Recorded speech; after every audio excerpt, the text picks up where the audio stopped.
মানুষের কথা বাদ দেন, কবরে তো একাই যাওয়া লাগবে নাকি? যার যার কবরে তো একাই যাওয়া লাগবে। স্ত্রী সন্তান, বাবা মা, আত্মীয় স্বজন, নেতা নেত্রী যাবে নাকি কবরে?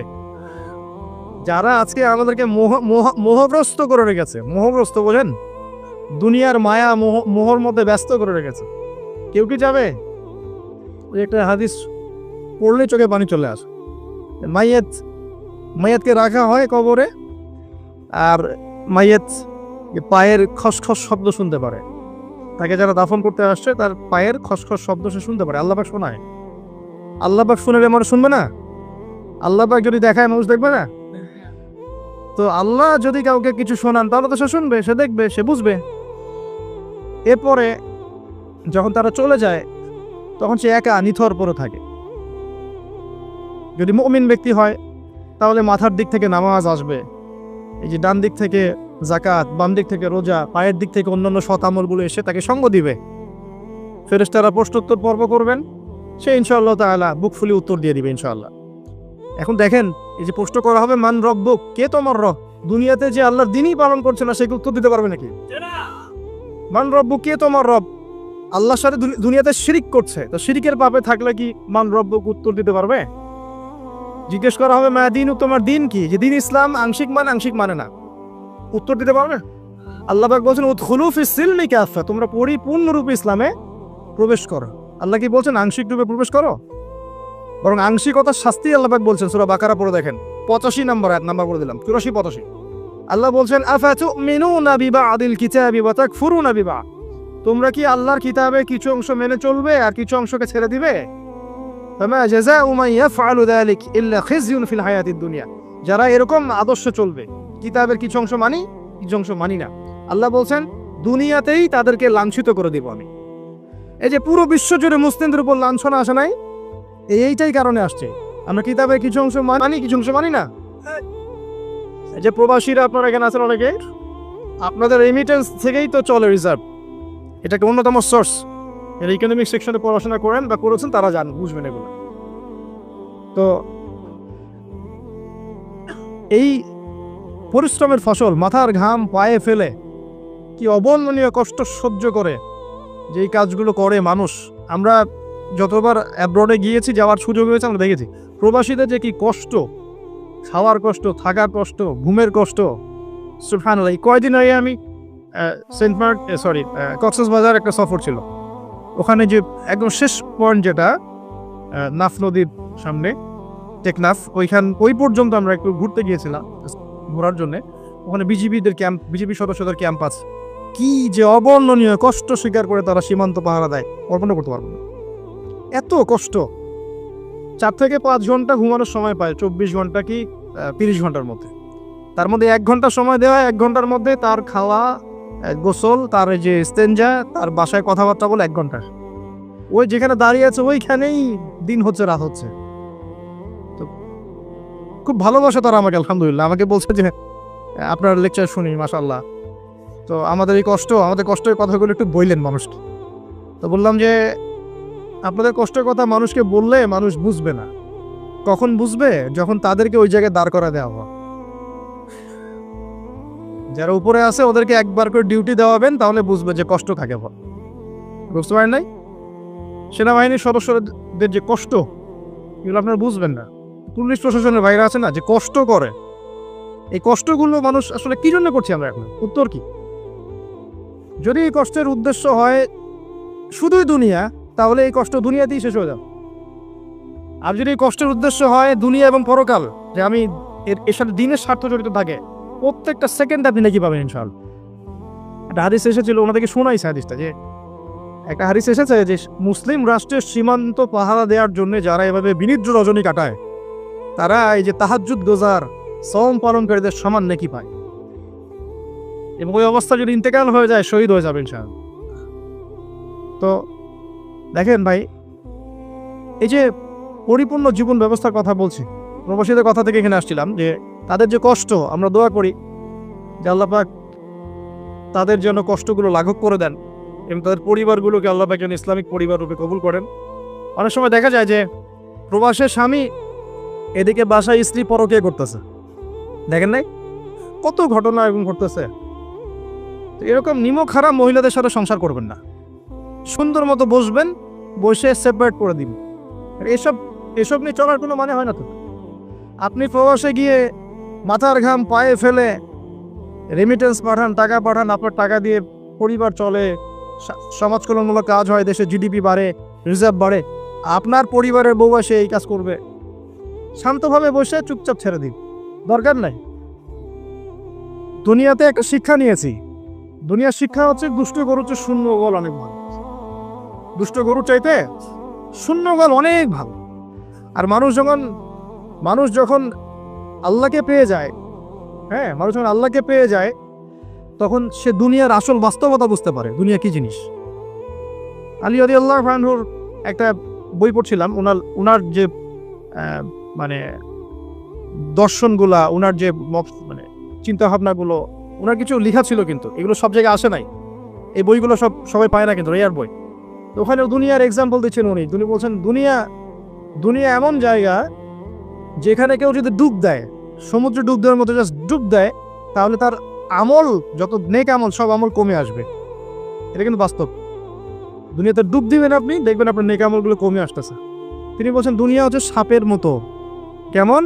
সাপের মতো। ধরতে নাকি খুব সফট লাগে, ধরতে খুব, স্পর্শ করতে সফট মনে হয়, কিন্তু এর বিষ যদি একবার ঢুকে দেয় শরীরে, আর রেহাই নাই। কথাগুলোর গভীরতা অনেক বেশি। এক জায়গায় লিখছেন উনি যে আমি দুই শ্রেণীর মানুষকে নিয়ে খুব সমস্যা আছে। এক শ্রেণী হচ্ছে যারা জাহেল আবেদ, মানে ইবাদত করে, অনেক ইবাদত করে কিন্তু জাহেল, জ্ঞান নাই কিন্তু ইবাদত করে, এদেরকে নিয়ে আমি খুব সমস্যা আছে।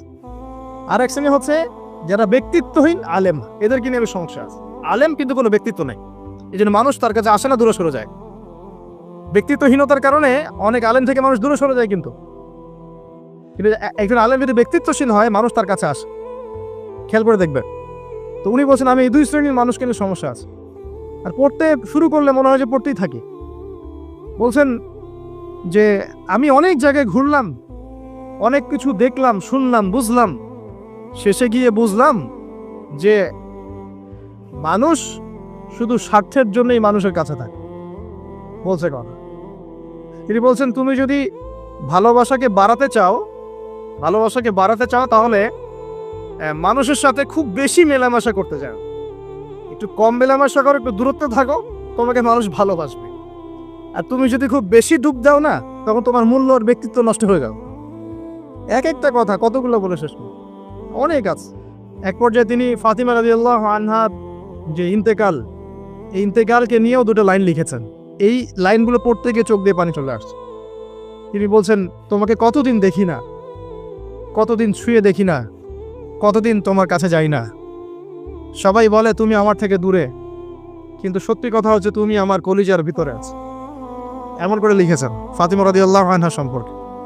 হে আমার প্রিয়তমা, তোমাকে কতদিন দেখি না, তোমার চেহারা কতদিন দেখি না, তোমাকে কতদিন ছুঁইতে পারি না। হ্যাঁ, সবাই বলে তুমি আমার থেকে দূরে চলে গেছো, কিন্তু আমি জানি তুমি আমার কলিজার বক্ষ পিঞ্জরে আছো। লিখেছে কবিটি। তো আপনারা একটু পড়াশোনা করবেন। স্পেশালি আমি আপনাদের এনকারেজ করি যে চার খলিফার জীবনে অবশ্যই পড়বেন। চার খলিফার জীবনী পড়বেন, সাহাবীদের জীবনী পড়বেন। তারা কিভাবে দিন শিখেছেন, বুঝেছেন, পালন করেছেন, প্রচার করেছেন, দিনের জন্য কত ত্যাগ স্বীকার করেছেন, এগুলো পড়বেন। আমি খুব রিকোয়েস্ট করি আপনাদেরকে যে আপনারা ইতিহাস পড়বেন। রাসূল সাল্লাল্লাহু আলাইহি ওয়াসাল্লামের জীবনী থেকে শুরু করে একদম অটোমান এম্পায়ার পর্যন্ত ইতিহাসগুলো পড়ে দেখেন। কিভাবে ইসলাম আজকে এই জায়গায় আসছে আপনি চিন্তাই করতে পারবেন। কত চড়াই উতরাই পেরিয়ে যে ইসলাম আজকে এই জায়গায় আসছে আপনি চিন্তাই করতে পারবেন।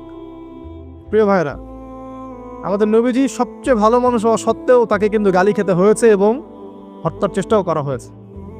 মনে রাখবেন, শুধু সৎ কাজের আদেশ করার নাম ইসলাম নয়, শুধু আংশিক বিষয় পালন করার নাম ইসলাম নয়, অসৎ কাজের নিষেধের নামও ইসলাম, এবং আল্লাহ নিষেধগুলো ছেড়ে দেওয়ার নামও ইসলাম। আল্লাহ পাক এটাই বলছে সূরা বাকারা 84-85-তে, তোমরা কি কিতাবের কিছু অংশ মানো, কিছু অংশ মানো না। ফামা জাযাউ মান ইয়াফআলু যালিকা ইল্লা খিযুন ফিল হায়াতিদ দুনিয়া, দুনিয়াতেই আমি লাঞ্ছিত করে দেব এমন অপরাধ করলে। ইয়াউমাল কিয়ামা ইউরাদ্দুনা ইলা আশাদ্দিল আযাব, কিয়ামতের মাঠে সবচেয়ে যন্ত্রণাদায়ক শাস্তি এদেরকে দেওয়া হবে। কাদেরকে? যারা কিতাবের কিছু অংশকে মানি, কিছু অংশ মানি না। পারি না পারি, আগে আকীদা পরিষ্কার রাখবো যে ইসলামে প্রত্যেকটা বিষয়ের হেদায়েত আছে, এটাই চূড়ান্ত দিন, এর বাইরে কোনো দিন আল্লাহর কাছে গ্রহণযোগ্য হবে না। কেউ চর্চা করলে তা কোশ্চিনকালও কবুল করা হবে না। এবার আসেন, এর ভিত্তি কি? এর ভিত্তি হচ্ছে দুইটা। কয়টা? দুইটা। দুইটা থেকে আরো দুইটা এসেছে, এই দুইটা হচ্ছে মূল। নবী সাল্লাল্লাহু আলাইহি ওয়াসাল্লাম বলছেন, তারাকতু ফিকুম আমরাইন, আমি তোমাদের মাঝে রেখে গেলাম মাত্র দুটো বস্তু। কয়টা বস্তু? দুটো বস্তু। লান তাদিল্লু মা তামাসসাকতুম বিহিমা, তোমরা কোশ্চিনকালেও পথভ্রষ্ট হবে না যতদিন পর্যন্ত এই দুটাকে আঁকড়ে ধরে থাকবে। কোন দুটা? এক নাম্বার আল কিতাব আল্লাহ, আল্লাহর কিতাব। দুই নাম্বার ওয়া সুন্নাতে নবীহি, তার নবীর সুন্নত। তো কোরআন এবং সুন্নত মিলেই কোরআন এবং হাদিস নয় কি? আচ্ছা, এখন আমাদের সামনে নবীজি নাই, আমাদের সামনে সাহাবায়ে কেরাম নেই, আমাদের সামনে তাবেঈন চার ইমাম কেউই নাই, ওলামায়ে কেরাম আছেন, আর আমাদের সামনে আছে কোরআন এবং হাদিসের কিতাবগুলো। এই তো ইসলাম আমরা দেখছি, তাই না? এর বাইরে তো আমরা দেখতে পাচ্ছি না। সাহাবীরা না হয় সরাসরি নবীকে দেখে দিন পালন করেছে, তাই না? তারপরের জেনারেশন সাহাবীদেরকে দেখে করেছে, তারপরের জেনারেশন তাবেঈদের দেখে করেছে। আমরা তো কাউকে দেখতে পাচ্ছি না। আমরা দেখছি কোরআন এবং হাদিসের কিছু কিতাব এবং ওলামায়ে কেরাম সামনে আছে। এই তো, এই দুইটা হচ্ছে ভিত্তি। এখন এখান থেকে আরো দুইটা এসেছে, একটা হচ্ছে ইজমা, একটা হচ্ছে কিয়াস। এই দুটো ইসলামের। অনেকে বলে ইজমা কিয়াস ইসলামে নাই, কোরআন সুন্নায় এই দুটাই। ইজমা এবং কিয়াস গুরুত্বপূর্ণ, কারণ ইজমা, সাহাবীদের ইজমা, এটা একটা খুব গুরুত্বপূর্ণ জিনিস। এবং কিয়াস ছাড়া আপনি অনেক মাসআলা বের করতে পারবেন না। ইয়াবার শব্দ কোরআনে আছে না নাই? ইয়াবা নাম শুনেছেন? শোনেন নাই? না শুনলেই ভালো। তো এই শব্দটা কি কোরআনে আছে নাকি? নাই। কোরআনে মাদকের কথা আছে। কিসের কথা? মাদক। এখন কিয়াস দরকার নাই। এই যে একটা মাসআলা, একটা মূলনীতিকে কেন্দ্র করে আরেকটা মাসআলাকে বের করা, ইস্তেহাদ করার যে মূলনীতিগুলো, এগুলো কিয়াস থেকে আসে। এটা কিয়াস। এটা ছাড়া আপনি অনেক মাসআলাই বের করতে পারবেন না সমসাময়িক। তো অবশ্যই কোরআন, সুন্নাহ, ইজমা, কিয়াস চারটাই লাগবে। এখন কথা হচ্ছে, এইগুলো তো আর আমরা সরাসরি পালন করতে পারবো না। পারবো? জানে কি, এটার জন্য কোরআন সুন্নাহ জ্ঞান লাগবে, ইকোনমিক্সে জ্ঞান লাগবে না, পড়াশোনা লাগবে। এখন সরাসরি কোরআন এবং হাদিসের বইগুলো চর্চা করে আপনি কি এর সমাধান বের করতে পারবেন কি না? পারবেন? আপনার কি সেই জ্ঞান আছে, যোগ্যতা আছে? আর সেই যোগ্যতা কি সবার আছে? অল্প কিছু মানুষের থাকতে পারে, যারা ওলামায়ে কেরাম, তাদের এই যোগ্যতা। তাদের মধ্যেও হয়তো কিছু মানুষের নাও থাকতে পারে না, কিন্তু বরেণ্য ওলামায়ে কেরাম যারা, তাদের মাঝে এগুলো থাকবে ইনশাআল্লাহ। এখন আপনি কি করবেন? কোরআন সুন্নাহকে পালন করার স্বার্থে ওলামায়ে কেরামের দ্বারস্থ হবে এবং তাদের কাছে মাসালগুলো জেনে নেবেন। তাহলে আপনি একা একা চর্চা করে বিভ্রান্ত হওয়ার সুযোগ থাকবে না। এই বিষয়টা খেয়াল রাখবেন। এখন নতুন কিছু ফিতনা আসছে, যে কিছু মানুষ, সবাই না, অল্প কিছু মানুষ কোরআন সুন্নাহ নিজে নিজে পড়াশোনা করেই সব কিছুর সমাধান বের করতে চাচ্ছে। এটা ঠিক না। সব কিছুর সমাধান বের করতে হলে মুস্তাহিদ হতে হবে, আর সবাই মুস্তাহিদ হতে পারবে না। সবাই কি আবু হানিফা রাহিমাহুল্লাহ হতে পারবে নাকি? সবাই কি ইমাম শাফিঈ হবে নাকি? সবাই কি আহমদ বিন হাম্বল হতে পারবে? সবাই কি ইমাম মালিক হতে পারবে? পারবেন। অতএব জ্ঞান চর্চার স্বার্থে, দিন পালনের স্বার্থেই ওলামায়ে কেরামের দ্বারস্থ হতে হবে। হকপন্থী ওলামায়ে কেরাম, এমন ওলামায়ে কেরামের কাছে আবার যায় না যার সকালে চা খাওয়ার সময় একটা ফতোয়া থাকে, বিকেলবেলা একটা মাইর খেয়ে রাত্রে ফতোয়া আবার উল্টা যায়। এই জায়গায় আবার দেবেন, তাহলে সমস্যা। ঠিক আছে? তো আল্লাহ পাক আমাদের বরেণ্য ওলামায়ে কেরামদেরকে হেফাজত করুন, দোয়া করি, এবং তাদের নেক হায়াতে বরকত দান করুন, এবং তাদের মাধ্যমে দিনের আরো বড় বড় খেদমত আঞ্জাম দেওয়ার তৌফিক আল্লাহ পাক দান করুন। এবং যুব সমাজকে রিকোয়েস্ট করবো, আপনারা ডিটাচড হয়ে থাকবেন, ওলামায়ে কেরাম থেকে ডিটাচড হয়ে আপনারা দিন পালন করতে যাবেন না, তাদের সাথে সম্পর্ক রেখেই দিন পালন করবেন ইনশাআল্লাহ। আল্লাহ সহজ করো। এখন এই ভিত্তি পেয়ে গেলাম। এবার শেষ করার আগে আমি মূলনীতিগুলো বলে শেষ করছি। এই মূলনীতি কি ইসলামের? শোনেন, এই জায়গাটা একটু ভালো করে শোনেন। নবী সাল্লাল্লাহু আলাইহি সাল্লাম বসে আছেন মসজিদে। একজন ব্যক্তি আসলেন, ব্যক্তির গায়ে ধবধবে সাদা জামা, চুলগুলো কুচকুচে কালো, এবং তাকে মদিনার কেউ চিনে না। লা ইউরা আলাইহি আসারুস সাফর, তার গায়ে সফরের কোনো চিহ্ন দেখা যাচ্ছে না। তিনি আসলেন, এসে নবী সাল্লাল্লাহু আলাইহি ওয়াসাল্লামের হাঁটুর সাথে হাঁটু লাগিয়ে দিয়ে বসে পড়লেন। বসে নবীজিকে 4টা প্রশ্ন করলেন। কয়টা প্রশ্ন? 4টা। তার মধ্যে প্রথমটা হচ্ছে, আখবিরনি আনিল ইসলাম, হে মুহাম্মদ সাল্লাল্লাহু আলাইহি ওয়াসাল্লাম, আমাকে ইসলাম সম্পর্কে বলো, যে ইসলাম কি? ইসলাম কি জিনিস? ইসলামের ব্যাখ্যা কি, সংজ্ঞা কি? নবীজি বলছেন সাল্লাল্লাহু আলাইহি ওয়াসাল্লাম, আর ইসলাম হচ্ছে আনতাশহাদু আল্লা ইলাহা ইল্লাল্লাহ, তুমি সাক্ষ্য দিবে যে আল্লাহ ছাড়া কোনো ইলাহ নাই, ওয়া আন্না মুহাম্মাদান আবদুহু ওয়া রাসূলুহু, এবং মুহাম্মদ সাল্লাল্লাহু আলাইহি ওয়াসাল্লাম আল্লাহর বান্দা এবং রাসূল। এটা এক নাম্বার, ইসলামের ভিত্তি এটা। নাম্বার 1 হলো কালিমা। কালিমার মধ্যে দুইটা অংশ। কয়টা অংশ? একটা হচ্ছে লা ইলাহা ইল্লাল্লাহ, মানে আল্লাহ পাকের তাওহীদ ছাড়া অন্য কোনো কিছু চলবে না। 2 নাম্বার হচ্ছে মুহাম্মদুর রাসূলুল্লাহ, মানে নবীর সুন্নাত ছাড়া অন্য কোনো সুন্নাত চলবে না। সিম্পল। লা ইলাহা ইল্লাল্লাহ মানে আল্লাহ ছাড়া কিছুই নাই, মানে আল্লাহ ছাড়া কোনো রিজিক দাতা নাই, কোনো পালনকর্তা নাই, কোনো সন্তান দাতা নাই, কোনো জীবন দাতা নাই, কোনো মৃত্যু দাতা নাই, কোনো বিধান দাতা নাই, আল্লাহ ছাড়া কিছুই না। মানে আল্লাহ পাকই সব, আল্লাহ থেকে সব হয়। নাকি অন্য কোনো ইলাহ আছে? আস্তাগফিরুল্লাহ, অন্য কোনো ইলাহ আছে? নাই। এটা হচ্ছে শিরক মুক্ত তাওহীদের স্টেটমেন্ট। লা ইলাহা ইল্লাল্লাহ মানে শিরক মুক্ত তাওহীদ। শুধু এটা মুখের জিকির না, পালন করে দেখাতে হবে। যদি ইবাদত বন্দেগীতে আপনি আল্লাহর দাসত্ব করেন, সেজদা দেন, আল্লাহকে সেজদা দেন, ইবাদতে লা ইলাহা ইল্লাল্লাহ ঠিক আছে। অর্থনীতিতে গিয়ে আপনি সুদ খাচ্ছেন, আল্লাহর বিধান মানছেন না, ওখানে লা ইলাহা ইল্লাল্লাহ ঠিক নাই। বুঝতে পারছি না? জীবনের সব ক্ষেত্রেই লা ইলাহা ইল্লাল্লাহ আনতে হবে, তারপরে তো হবে লা ইলাহা ইল্লাল্লাহর কায়েদ, নাহলে তো হইল না কিছু। 2 নাম্বার, মুহাম্মদ রাসূলুল্লাহ মানে আপনি অন্যের মন গড়া কোনো আদর্শ, দর্শন, সুন্নাত ফলো করতে পারবেন না। আপনাকে মুহাম্মদ সাল্লাল্লাহু আলাইহি ওয়াসাল্লামকেই রোল মডেল মানতে হবে। এর নাম মুহাম্মদ রাসূলুল্লাহ। যদি কেউ মুহাম্মদ রাসূলুল্লাহ বলে অন্য কাউকে তার আদর্শ মেনে চলে, তাহলে মুহাম্মদ রাসূলুল্লাহ কেটে গেছে। এখানেও একই কথা, নামাজে দাঁড়িয়েছেন রাসূলের মতো নামাজ পড়ছেন মাশাআল্লাহ, রোজা করছেন রাসূলের মতো, হজ উমরা সব রাসূলের তরিকায় হচ্ছে, তাসবিহ তাহলিল সব রাসূলের তরিকায় হচ্ছে, অর্থনীতিতে গিয়ে আর রাসূলের তরিকা চলে না, তাহলে এখানে আর মুহাম্মদ রাসূলুল্লাহ থাকলো না। আমি মনে হয় বুঝাতে পারছি না। মানে জীবনের সব ক্ষেত্রেই লা ইলাহা ইল্লাল্লাহ মুহাম্মদুর রাসূলুল্লাহ থাকতে হবে, শুধু একটা অংশে নয়। এটা 1 নাম্বার। 2, ওয়ান তুকিমাস সালাহ, এবং যখন তুমি সালাত কায়েম করবে। ইসলামের 2 নাম্বার পিলার কি? সালাত কায়েম করা। সালাতের বিষয়ে জাস্ট 2টো হাদিস বলে দিই আমি, তাহলে আপনার যথেষ্ট হবে ইনশাআল্লাহ। একটা হাদিস নবীজি বলছেন, মান তারাকা সালাতান মুতাআম্মিদান ফাকাদ কাফার। কেউ যদি ইচ্ছাকৃতভাবে নামাজকে ছেড়ে দেয়, সে ব্যক্তি কিন্তু কুফরি করলো। কি করলো? আমরা যারা নামাজ পড়ছি না, আমরা কিন্তু কুফরির মধ্যে আছি। মুয়াজ বিন জাবাল রাদিয়াল্লাহু আনহু নবীজি বলেন, মান তারাকা সালাতান মুতাআম্মিদান ফাকাদ বারিআত মিন জিম্মাতিল্লাহ। কেউ যদি নামাজ ছেড়ে দেয়, ফরজ নামাজ তার উপর ছেড়ে দেয়, ত্যাগ করে, সে ব্যক্তি আল্লাহ জিম্মাদারি থেকে মুক্ত হয়ে গেল। আল্লাহ জিম্মাদারি নাই তার উপরে, আল্লাহ পাকের কোনো রেসপন্সিবিলিটি নাই তার উপরে, আর আল্লাহ ছেড়ে দিয়েছেন তাকে, যাও। একটা হাদিস আছে, বাইনা রাজুলি ওয়া বাইনা শিরকি ওয়াল কুফরি তারকুস সালাহ। একজন আল্লাহর বান্দা আর একজন কাফের মুশরিকের মাঝে পার্থক্যই নামাজ। নামাজ নাই, ইসলাম নাই। শুধু আইওয়াজ শোডাউন দিয়ে কিচ্ছু হবে না ভাই। 5 ওয়াক্ত নামাজ আগে ঠিকঠাক মতো পড়তে হবে না ভাই। আমাদের যুব সমাজ এখন রাত 3:30টায় খেলা দেখতে ওঠে, তাহাজ্জুদে ওঠার সুযোগ হচ্ছে না, ফুরসত হচ্ছে না। 3:30 4টা হলেও উঠতে হবে, অ্যালার্ম দিয়ে রাখবে, আর্জেন্টিনার খেলা আছে। কিন্তু আর 1 ঘন্টা পরে ফজরের নামাজ, ওই খেলা দেখি ঘুম, ফজরের নামাজ না। এই যে ঢাকায় দেখলেন না, ছবি দেখলে মনে হয় একটা তিল পরিমাণ জায়গা নেই মানুষের দাঁড়ানোর। পর্দার সামনে একটা তিল পরিমাণ জায়গা নেই মানুষের দাঁড়ানোর। হই হুল্লা করতেছে, নাচছে, গাচ্ছে, স্মোক করতেছে, ড্রিঙ্কস করতেছে। মিডিয়া এগুলোকে প্রমোটও করতেছে। মিডিয়া প্রমোট করতেছে মানে কি? মিডিয়া দেখাচ্ছে মানে বিশ্ব কত ভালো আছে এখন, কত সুখ আমাদের।